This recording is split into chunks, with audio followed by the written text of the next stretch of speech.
بسم اللہ الرحمن الرحیم۔ شروع اللہ پاک کے ببرکت نام سے جو دونوں کا حال بخوبی جانتا ہے۔ السلام علیکم لسنرز، آپ سب کیسے ہیں؟ جو دوست اس چینل پر نیا ہیں وہ برائے مہربانی چینل سبسکرائب کر کے بیل نوٹیفیکیشن آن کر دیں تاکہ نئی آنے والی ویڈیوز آپ کو سب سے پہلے مل جائے۔ پیارے لسنرز، آج میں آپ کے لیے لائی ہوں امبر ناگ ماریا سیریز کی قسط نمبر 19 قاتل ساتھی کا دوسرا حصہ پیشے حکمت کرنے جاری ہے۔ تو لسنرز چلے چلتے ہیں کہانی کی طرف۔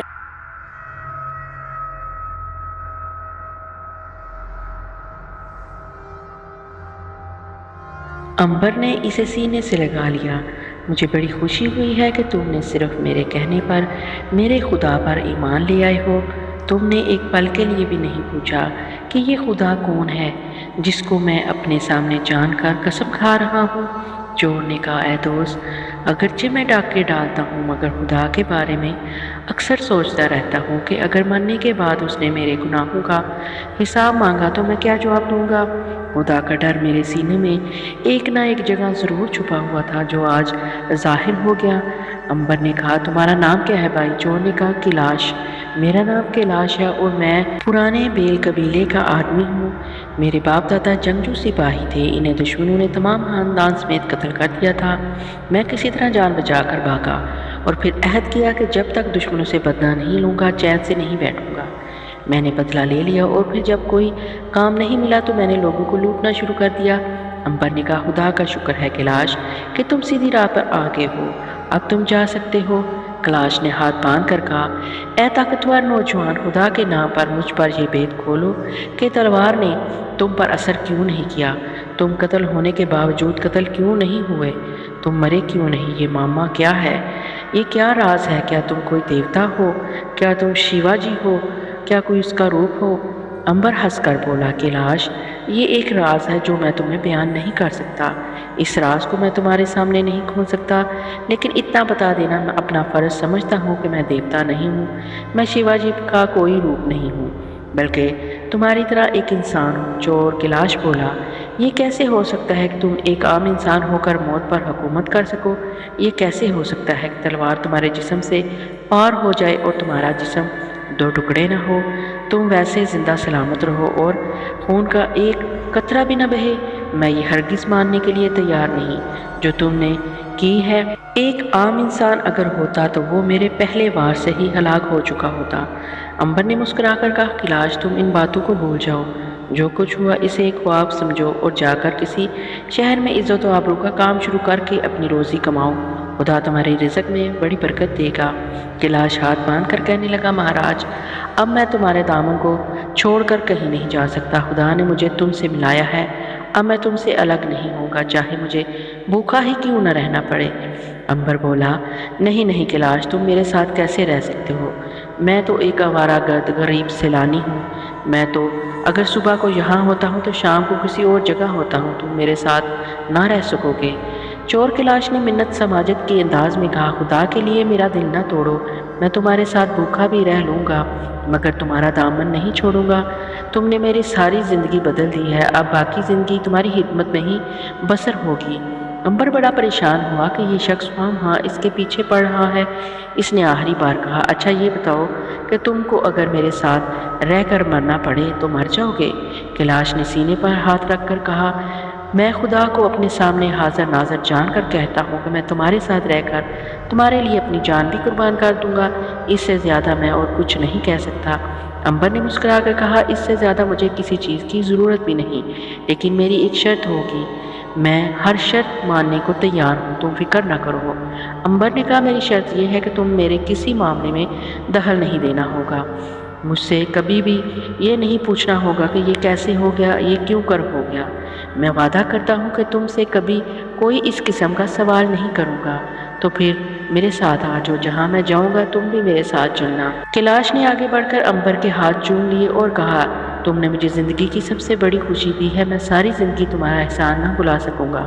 کیلاش نے امبر کا گھوڑا درخت کے ساتھ باندھ دیا۔ اس وقت صبح کی ہلکی ہلکی جھلکیاں نمودار ہونے لگی تھیں، رات ڈھلنا شروع ہو گئی تھی۔ کیلاش نے کہا، میرے آقا، کیا اب آپ آرام کریں گے یا پھر سفر کرنا پسند کریں گے؟ امبر نے کہا، ہاں میرا خیال ہے کہ ہمیں سفر شروع کر دینا چاہیے۔ کیلاش نے گوروں پر زینے کسنی شروع کر دی، ساتھ ہی ساتھ وہ امبر سے باتیں بھی کرنے لگا۔ اس نے امبر سے پوچھا، کیا میں پوچھ سکتا ہوں آقا کہ آپ کا ارادہ کس ملک، کس شہر کو جانے کا ہے؟ کیا آپ کی کوئی منزل بھی ہے یا نہیں؟ امبر نے کہا، کیلاش میری منزل ہمالیہ کی گود میں واقع جھیل نندن سر ہے، مجھے وہاں جلد پہنچنا ہے، کیا تم بتا سکتے ہو کہ ہم وہاں کتنے دنوں میں پہنچ جائیں گے؟ کیلاش کہنے لگا، میرے آقا، جھیل نندن سر کے سارے علاقے سے خوب اچھی طرح میں واقف ہوں اور ہمالیہ پہاڑ کو جانے والے راستے بھی میں اچھی طرح جانتا ہوں، میں ان راستوں پر سفر کر چکا ہوں۔ اگر آپ سیدھے راستے پر سفر کریں تو 1 ماہ میں وہاں پہنچ جائیں گے، لیکن اگر ہم خفیہ راستوں سے ہو کر گزریں تو بہت جلد ہمالیہ کے پہاڑوں میں پہنچ سکتے ہیں۔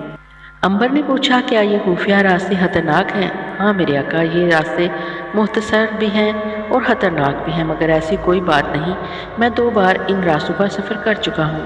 سب سے زیادہ خطرہ وہاں اژدہوں، سانپوں اور برفانی گوریلوں کا ہے، جو ایک بہت بڑے جن کی طرح ہوتے ہیں اور انسان کو اپنے پیروں تلے مسل کر رکھ دیتے ہیں۔ کیا کبھی تم نے کوئی برفانی گوریلا دیکھا ہے؟ کیلاش، ہاں میرے آقا، صرف 1 بار میں نے برفانی گوریلے کو دیکھا تھا، زندگی باقی تھی جو اس سے بچ کر نکل گیا، ورنہ اس نے مجھے مسل کر رکھ دینا تھا۔ میں اسی طرح کافروں پر ڈاکے ڈالتا آسام کی سرحد سے آگے نکل کر ہمالیہ کی پہاڑیوں میں ملک چین کو جانے والی سڑک پر سفر کر رہا تھا کہ ایک روز تھک کر ایک پہاڑی کی اوٹ میں بیٹھ کر آرام کرنے لگا۔ میں قافلے کے راستے سے ہٹ کر سفر کر رہا تھا، میرے ارد گرد پہاڑوں کے سلسلے تھے جو اوپر کنچن چنگار کی چوٹیوں تک چلے گئے تھے۔ مجھے بھوک لگی تو میں نے اٹھ کر جنگلی پھلوں کے درخت تلاش کرنا شروع کر دیے۔ ہمالیہ کی چڑھائی میں سیتا پھل کھانے کو بہت مل جاتا ہے۔ میں سیتا پھل کے کسی درخت کی تلاش میں ادھر ادھر پہاڑیوں میں گھوم رہا تھا کہ اچانک مجھے جو محسوس ہوا جیسے میرے پیچھے کوئی دب دب زمین پر پاؤں رکھ کر چلا آ رہا ہے۔ میں سمجھا کہ یہ ہمالیہ کا سیاہ کالا ریچھ ہے، چنانچہ میں تلوار نکال کر ٹیلے کی اوٹ میں چھپ کر بیٹھ گیا تاکہ اگر ریچھ سامنے آئے اور حملہ کرے تو اس پر تلوار سے وار کر سکوں۔ اس سے پہلے میں 4-5 ہمالی ریچھ تلوار سے مار چکا تھا۔ میں تلوار لیے گارڈ پر بیٹھا تھا کہ اچانک ایک بہت بڑا سا پتھر لڑکھڑاتا ہوا میرے قریب سے نیچے گزر گیا۔ میں کچھ حیران ضرور ہوا، مگر پھر یہ سوچ کر کہ ہو سکتا ہے کالے ریچھ کا پاؤں کسی جگہ اونچا پڑ گیا ہو اور پتھر لڑکھڑا گیا ہو، لیکن یہ خیال ساتھ ہی ساتھ ضرور آیا کہ ریچھ کے پاؤں لگنے سے اتنا بڑا پتھر کبھی اپنی جگہ سے نہیں ہلا۔ میں اسی ششوپن میں تھا کہ ایک بھیانک چیخ سنائی دی۔ یہ چیخ ایک ہی وقت میں ہاتھی کی چنگاڑ اور شیر کی گرج سے ملتی جلتی تھی۔ میں اس چیخ کو سن کر سہم گیا۔ مجھے پہلی بار محسوس ہوا کہ جس جانور کو میں ریچھ سمجھ رہا تھا وہ ریچھ نہیں، کوئی اور بلا ہے، مگر یہ بلا کیا تھی اس کا مجھے کوئی علم نہیں تھا۔ مجھے پسینہ آ گیا، میرا دل زور زور سے دھڑکنے لگا۔ مجھے اتنا ضرور علم ہو گیا کہ جو کچھ بھی ہے کوئی بہت بڑی خوفناک بلا ہے۔ اچانک میرے ذہن میں برفانی انسان کا خیال آ گیا۔ میں نے اس کے بارے میں جو کہانیاں سن رکھی تھی وہ ساری کی ساری دماغ میں تازہ ہو گئی۔ میرے کانوں میں ڈر کے مارے سیٹیاں سی بجنے لگی اور میں نے سوچا کہ جس طرح سے بھی ہو ممکن ہو وہاں سے بھاگ جانا چاہیے، لیکن وقت ایسا نازک تھا کہ میں وہاں سے بھاگ بھی نہیں جا سکتا تھا۔ پھر میں نے جو منظر دیکھا وہ میں ساری زندگی کبھی نہیں بھلا سکوں گا۔ چٹان کے پیچھے سے ایک ایسی خوفناک قد و قیامت کا برفانی گوریلا نمودار ہوا۔ اس کے لمبے لمبے ہاتھ پاؤں تھے، اس کا سارا بدن سفید بالوں سے ڈھکا ہوا تھا، اس کے سر گوریلے کی مانند ماتھے سے بیٹھا ہوا تھا، آنکھیں بھیانک انداز میں چمک رہی تھی، وہ دونوں لمبے لمبے ہاتھ لٹکائے چلا آ رہا تھا۔ اس کی چال جنگلی گوریلے کی طرح تھی، اس کی گردن کندھوں کے اندر دسی ہوئی تھی، وہ ایک درخت کی طرح اونچا تھا، جہاں وہ پاؤں رکھتا وہاں اس کے بوجھ سے زمین کچھ دس جاتی۔ اس کے منہ سے خور خور کی مسلسل آوازیں نکل رہی تھیں۔ وہ بارہا اپنی تھوتنی اوپر اٹھا کر فضا میں کسی کو بو سونگھنے کی کوشش کر رہا تھا۔ میں ڈر کے مارے تھر تھر کانپ رہا تھا، مگر میرے لیے سوائے اس کے اور کوئی چارہ نہیں تھا کہ وہیں ٹیلے کی اوٹ میں دبک کر بیٹھا رہوں، کیونکہ اگر میں ذرا سی بھی حرکت کرتا تو برفانی گوریلا ضرور میری طرف پلٹ کر مجھے ہاتھ میں لے کر یا پیر رکھ کر مجھے مسک ڈالتا۔ میں دم سادے اسی جگہ چپ چاپ بیٹھا رہا۔ برفانی گوریلا ایک جگہ رک گیا، وہ بار بار اپنی تھوتنی بائیں دائیں گھما رہا تھا اور فضا میں کسی شے کی بو سونگھنے کی کوشش کر رہا تھا۔ آخر جس کی وہ بو سونگھ رہا تھا وہ اس کے سامنے آ گیا۔ یہ ایک شامت کا مارا جنگلی ریچھ تھا۔ جنگلی ہمالیہ کا ریچھ سب جانوروں سے زیادہ ضدی اور پاگل جانور ہے۔ وہ اگر بھاگ اٹھے تو معمولی سے بندر کو دیکھ کر بھاگ جاتا ہے، اور اگر ڈٹ جائے تو شیر کے سامنے بھی ڈٹ جاتا ہے اور خوب مقابلہ کرتا ہے، ہوا اس کی جان ہی کیوں نہ چلی جائے۔ برفانی گوریلے کے ساتھ بھی یہی ہوا۔ برفانی گوریلے نے اپنے سامنے ایک ریچھ کو دیکھ کر زور سے چیخ ماری۔ اس کی گونج سے پہاڑوں میں گونج پیدا ہوگی۔ ریچھ نے اپنے سامنے ایک خوفناک اونچے لمبے برفانی گوریلے کو دیکھا تو پہلے تو وہ مقابلے کے لیے ڈٹ کر کھڑا ہو گیا۔ دونوں ایک دوسرے کے سامنے آمنے آگے لڑائی کے لیے تیار ہو گئے۔ میں یہ سارا منظر پتھروں کے پیچھے چھپا دیکھ رہا تھا۔ ریچھ کو شاید معلوم ہو چکا تھا کہ وہ اتنے بڑے گوریلے کا مقابلہ نہیں کر سکے گا، پھر بھی اس نے منہ سے غضبناک آواز نکال کر برفانی گوریلے کی ٹانگوں پر حملہ کر دیا۔ برفانی گوریلا ایک طرف ہٹ گیا۔ ریچھ نے دوسری بار برفانی گوریلے کے پیٹ میں اچھل کر پنجہ مارنے کی کوشش کی۔ اس کا خیال تھا کہ وہ پنجہ مار کر اس اپنے تیز ناخنوں سے برفانی گوریلے کا پیٹ پھاڑ دے گا، اور وہ ایسا کر بھی سکتا تھا مگر اس کا ہاتھ اوپر تک نہ جا سکتا تھا۔ ریچھ برفانی گوریلے کے ارد گرد چکر لگانے لگا۔ ایسا لگتا تھا کہ برفانی گوریلا ریچھ سے کھیل رہا ہے۔ وہ خود حملہ نہیں کر رہا تھا بلکہ ریچھ کو بڑے آرام سے ناکام بنا دیتا تھا۔ آخر ریچھ تھک گیا۔ اس نے آخری بار اچھل کر برفانی گوریلے کے پیٹ پر دونوں پنجے مارے۔ یہ پنجے برفانی گوریلے کی کھال تک تو نہیں پہنچ سکے تھے، لیکن اس کے پیٹ پر سے سفید بالوں کے گچھے اتار کر نیچے لے آئے۔ اب برفانی گوریلے کو سخت غصہ آ گیا۔ اس نے ایک بار پھر زوردار چیخ ماری اور ریچھ پر حملہ کر دیا۔ اس نے ریچھ کو دونوں ہاتھوں سے ایک کھلونے کی طرح زمین پر پٹک دیا۔ ریچھ کے منہ سے کربناک چیخ نکلی۔ برفانی گوریلے نے ریچھ کی گردن مروڑ کر دور پھینک دی اور اس کے بدن کو چیر پھاڑ کر رکھ دیا۔ پھر اس کے بدن کے ٹکڑوں کو اپنے پیروں تلے مسل ڈالا۔ ساتھ ہی ساتھ وہ بڑے غضبناک انداز میں خر کیے جا رہا تھا۔ اس کام سے فارغ ہو کر اس نے ایک بار پھر تھوتنی اٹھا کر فضا میں کچھ سونگھنے کی کوشش کی۔ میں سہم گیا۔ صاف نظر آ رہا تھا کہ وہ میری بو سونگھنے کی کوشش کر رہا ہے۔ میں نے سوچا کہ اگر برفانی گوریلے نے مجھ پر حملہ کر دیا تو میں اپنے آپ کو اس کی زہر سے بچا نہ سکوں گا، پھر کیا کروں؟ اس دوران میں برفانی گوریلے نے شاید میری بو پا لی تھی، کیونکہ وہ اس بڑے سے پتھر کی طرف دیکھ رہا تھا جس کے پیچھے میں چھپا بیٹھا تھا۔ اب اس نے میری طرف بڑھنا شروع کر دیا۔ میری تو جان ہی نکل گئی۔ اب اپنے سامنے سوائے اس کے اور کوئی چارہ نہیں رہا تھا کہ جہاں بھی میں بیٹھا ہوں وہاں سے نیچے چھلانگ لگا دوں، چاہے میری ہڈی پسلی ایک ہو جائے۔ میں جہاں بیٹھا تھا وہاں سے پہاڑی ڈھلان نیچے وادی کی طرف چلی گئی تھی۔ اس ڈھلان پر جا بجا چھوٹے بڑے پتھروں کا فرش بچھا ہوا تھا۔ میں نے سارا کچھ سوچ سمجھ لیا اور برفانی گوریلے کی حرکتوں کا جائزہ لینا شروع کر دیا۔ وہ 2 قدم چلتا اور 1 قدم رک کر ادھر ادھر بو لینے کی کوشش کرتا۔ آخر وہ میرے بالکل قریب آ گیا۔ پھر اس نے مجھے بیٹھا دیکھ لیا اور چیخ مار کر ایک ہاتھ پتھر پر مارا۔ اس کے ساتھ ہی میں نے اپنے آپ کو ڈھلان پر نیچے لڑکا دیا۔ میں پتھروں کے ساتھ لڑکتا ہوا نیچے وادی میں پہنچ گیا۔ بس میرے آقا یہ سمجھ لیں کہ زندگی تھی جو بچ گیا ورنہ مر چکا تھا۔ کیلاش نے عنبر کو برفانی گوریلے کا ایسا بھرپور نقشہ بیان کیا کہ برفانی گوریلا اسے اپنے سامنے چلتا پھرتا نظر آنے لگا۔ اب وہ دونوں گھوڑوں پر سوار تھے اور جنگل میں سے گزر رہے تھے۔ دھوپ پھوپ نکلی چکی تھی، دن روشن تھا اور انہیں اپنی منزل قریب محسوس ہو رہی تھی۔ کیلاش کے ساتھ چلنے سے عنبر کو یہ فائدہ ضرور ہو گیا تھا کہ اس کا سفر آسان اور مختصر ہو گیا تھا۔ برفانی انسان اور اژدہاؤں سے مقابلے کے لیے وہ بالکل تیار تھا۔ تیسرے روز وہ دونوں آسام کی سرحد سے نکل رہے تھے کہ ایک حادثہ ہو گیا۔ عنبر آگے آگے جا رہا تھا، کیلاش اس کے پیچھے پیچھے چلا آ رہا تھا۔ یہاں جنگل اب زیادہ گھنے نہیں تھے اور پہاڑی علاقہ شروع ہو گیا تھا۔ کیلاش نے عنبر کو بتایا تھا کہ یہ ہمالیہ پہاڑ کی ترائی کا راستہ علاقہ ہے اور یہاں سے ہمارا ہمالیہ کا سفر شروع ہو رہا ہے۔ عنبر جو ہی جنگل کا ایک موڑ گھوما، بائیں جانب سے سن کر کے ایک زہر میں بجھا ہوا تیر آیا اور عنبر کی گردن میں پوست ہو گیا۔ عنبر نے گردن پر اپنا ہاتھ رکھ دیا۔ کیلاش نے تیر کھپتے دیکھا تو گھوڑا دڑا کر عنبر کے پاس آیا۔ جلدی سے گھوڑے سے اتر کر عنبر کو بھی نیچے اتار کر لٹا دیا اور تیر نکالنے کی کوشش کرنے لگا۔ عنبر نے کہا، گھبراؤ نہیں، میں خود اسے نکال لوں گا۔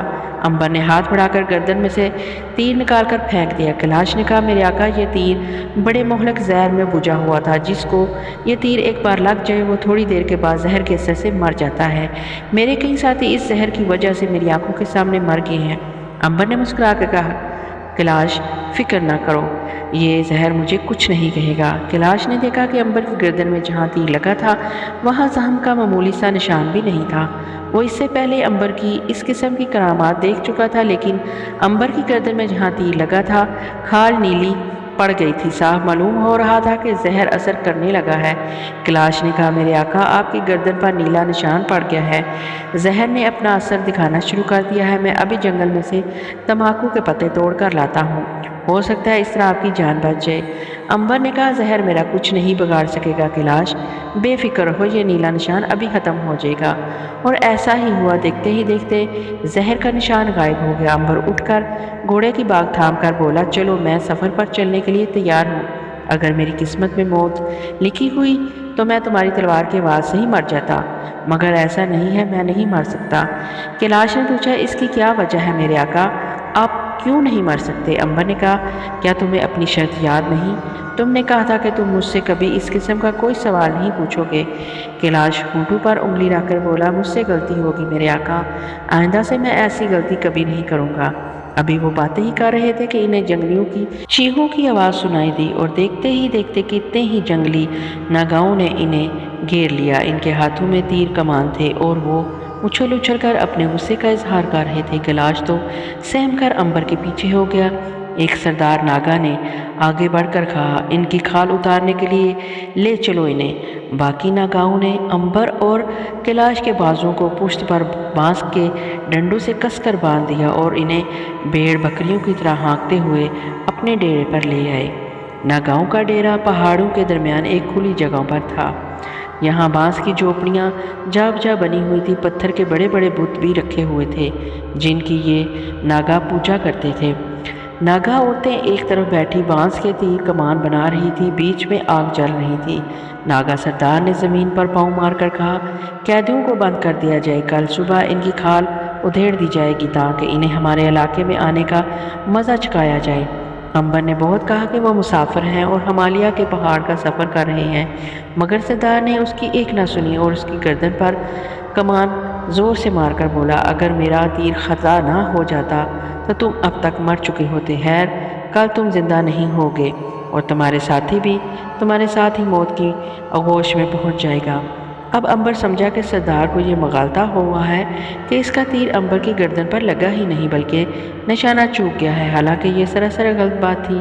تیر امبر کی گردن پر ہی لگا تھا، لیکن امبر اگر اسے یہ کہتا کہ مجھے تیر لگا تھا تو وہ اس کا یقین نہیں کر سکتا تھا کہ کوئی انسان اس کا زہر بجھا ہوا تیر کھا کر بھی زندہ رہ سکے۔ امبر جانتا تھا کہ آخر سردار ناگا کو ہار ماننی ہی پڑے گی۔ افسوس اسے یہ ہو رہا تھا کہ اس کے سفر میں رکاوٹ پیدا ہو رہی تھی۔ ناگاؤں نے ان دونوں کو ایک جھوپڑی میں بند کر کے باہر سخت پہرا لگا دیا۔ انہوں نے دونوں کے ہاتھ بانس سے کچھ اس طرح باندھے ہوئے تھے کہ انہیں درد بھی نہیں ہو رہی تھی اور وہ ہاتھ چھڑا بھی نہیں سکتے تھے۔ آدھی رات کو انہیں کھانے کو تھوڑے سے چاول اور بکری کا دودھ دیا گیا۔ امبر نے کیلاش سے کہا، ہر تمہیں میرے ساتھ سفر کرنے کا مزہ مل گیا نا؟ میں نہ کہتا تھا کہ میرے ساتھ شامل ہو کر تم اپنے آپ کو مصیبت میں ڈالو گے، مگر تم نے میری ایک نہیں سنی اور آج میرے ساتھ تم بھی موت کے منہ میں پھنس گئے ہو۔ میں تو خیر بچ جاؤں گا، مگر تمہیں ان ظالموں کے پنجے سے کون بچائے گا؟ کیلاش نے کہا، میرے آقا، جس نے زندگی دی ہے اسی کے ہاتھ میں موت بھی ہے۔ اگر میرے خدا نے میری موت ان کے ہاتھوں لکھ دی ہے تو مجھے دنیا کی کوئی طاقت بچا نہ سکے گی، اور اگر میری زندگی باقی ہے تو یہ سارے جنگل کے ناگے مل کر بھی مجھے مار نہیں سکیں گے اور میرا بال تک بھی کا نہیں کر سکتے۔ بہرحال اس کا فیصلہ کل صبح ہو جائے گا کہ تمہاری موت خدا نے لکھی ہے یا نہیں۔ میرے آقا، آپ نے میری زندگی میں ایک انقلاب برپا کر دیا ہے، میری زندگی بالکل بدل کر رکھ دی ہے۔ مجھے اپنے خدا پر پورا بھروسہ ہے، جو اس کو منظور ہوگا وہی مجھے منظور ہوگا۔ امبر بہت خوش ہوا کہ خدا پر کیلاش کا اس قدر زیادہ ایمان ہو گیا تھا، حالانکہ کل تک وہ ایک چور، قاتل اور ڈاکو تھا۔ اس کے دل نے فیصلہ کر لیا کہ وہ کیلاش کو ہرگز ناگاؤں کی ہاتھوں قتل نہیں ہونے دے گا، چاہے اس کے لیے اسے کچھ بھی کیوں نہ کرنا پڑے۔ وہ کنیز کی روح کو اس کی مرضی کے خلاف ایک بار پھر بلا لے گا، خود ناگاؤں کو متاثر کرنے کی کوشش کرے گا، اور اگر کچھ نہ کر سکا وہ مجبوراً بہرام جن کو بلا کر اس کی منت کرے گا، مگر کیلاش جیسے خدا پرست انسان کو کبھی نہیں مرنے دے گا۔ وہ صبح ہونے کا انتظار کرنے لگا۔ باہر آسام کا گھنا جنگل سائیں سائیں کر رہا تھا۔ اب ذرا یہ بھی دیکھیں کہ ماریا کس حال میں ہے اور کہاں ہے۔ آدم ہوروں کے چنگل سے نکل کر ماریا نے جنگل میں پھر سے اپنی راہ لی۔ وہ گھوڑے پر سوار چلی جا رہی تھی۔ اسے بھوک لگتی تو جنگلی پھل اور پہاڑی ندی نالوں سے اپنی پیاس بجھا لیتی۔ وسطی ہند کے جنگل تھے کہ ختم ہونے کا نام ہی نہیں لیتے تھے۔ سفر کرتے کرتے وہ تنگ آ گئی تھی۔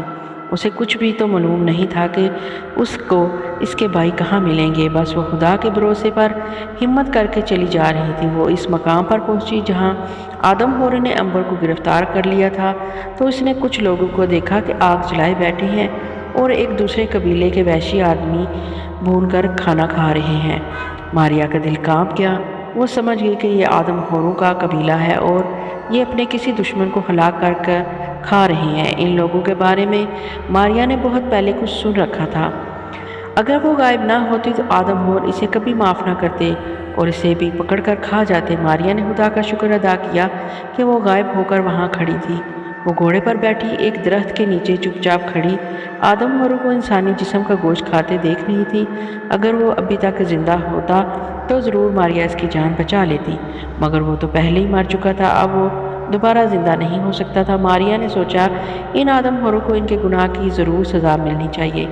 کچھ ایسا کرنا چاہیے کہ آئندہ سے یہ لوگ کسی آدمی کو ہلاک کر کے نہ کھائیں۔ اس نے گھوڑے پر بیٹھے درخت کی ایک شاخ توڑ کر آدم ہوروں کے درمیان میں پھینک دی۔ آدم ہور ایک دم ٹھٹک کر رہ گئے۔ انہوں نے جانوروں جیسی چمکیلی آنکھیں گھما کر چاروں طرف دیکھا۔ پھر انہوں نے خیال کیا کہ ٹہنی کسی بندر نے ضرور درخت سے توڑ کر پھینکی ہے۔ ماریا نے سوچا کہ کوئی اور کام کرنا چاہیے، چنانچہ وہ آگے بڑھ کر وحشیوں کے قریب آ گئی۔ گھوڑے کی ٹاپ وحشیوں نے سنی تو چونک کر ادھر ادھر دیکھنے لگے، مگر وہاں کوئی بھی نظر نہیں آیا۔ پھر وہ کھانے میں مشغول ہو گئے۔ اس دفعہ ماریا نے گھوڑے کی باگیں یوں کھینچی کہ وہ زور سے ہنہنایا۔ گھوڑے کے ہنہنانے کی آواز سن کر وحشی چوکنے ہو گئے۔ وہ بڑا تعجب کر رہے تھے کہ آواز کہاں سے آ رہی ہے، جبکہ ان کے ارد گرد کوئی گھوڑا موجود نہیں تھا۔ ماریا نے زور سے ایک چھینک ماری۔ اب تو وحشی لوگ بے حد گھبرا گئے۔ انہیں محسوس ہوا کہ کوئی شخص گھوڑا لیے ان کے پاس کھڑا ہے، مگر انہیں دکھائی نہیں دے رہا۔ ماریا گھوڑے پر سے اتر کر پرے ہٹ کر کھڑی ہو گئی۔ جو ہی وہ گھوڑے پر سے اتری، گھوڑا ظاہر ہو گیا اور سب کو دکھائی دینے لگا۔ وحشی آدم ہور ایک دم اپنے قریب ایک گھوڑے کو دیکھ کر بے حد حیران ہوئے کہ یہ کہاں سے آ گیا۔ انہوں نے محسوس کیا کہ دیوتا ان کے علاقے میں آسمان سے اتر کر زمین پر آ گیا ہے۔ وہ گھوڑے کے ارد گرد جمع ہو گئے اور اسے بڑی عقیدت سے دیکھنے لگے۔ ایک وحشی نے کہا یہ گھوڑا اگن دیوتا کا ہے۔ سارے وحشی آنکھیں پھاڑ پھاڑ کر ماریا کے گھوڑے کو دیکھنے لگے۔ ایک وحشی نے آگے بڑھ کر گھوڑے کو سجدہ کیا۔ پھر کیا تھا، اپنے سردار کو سجدے میں گرتا دیکھ کر سارے کے سارے وحشی سجدے میں گر گئے۔ ماریا نے موقع غنیمت جانا اور اچک کر گھوڑے پر سوار ہو گئی۔ اس کے گھوڑے پر سوار ہوتے ہی گھوڑا ایک بار پھر غائب ہو گیا۔ وحشی سجدے میں سے اٹھے تو یہ دیکھ کر ڈر گئے کہ گھوڑا پھر سے غائب تھا۔ وہ ابھی ڈر ہی رہے تھے کہ ماریا نے زمین پر پڑا ہوا پانی کا کٹورا اٹھا کر سارا پانی آگ پر گرا دیا۔ آگ یکدم بجھ گئی۔ وحشی اونچی اونچی آواز میں منتر پڑھنے لگے۔ ایک عجیب بات تھی کہ ماریا کو ان کی زبان پوری طرح سمجھ آ رہی تھی۔ وہ آگ کے دیوتا کی تعریف میں منتر پڑھ رہا تھے۔ ماریا نے انہی کی آواز میں کہا، اے لوگو، میں آگ کے دیوتا کی بیوی تم سے بول رہی ہوں، میری بات غور سے سنو۔ سارے کے سارے وحشی دم ساتھ کر چپ ہو گئے۔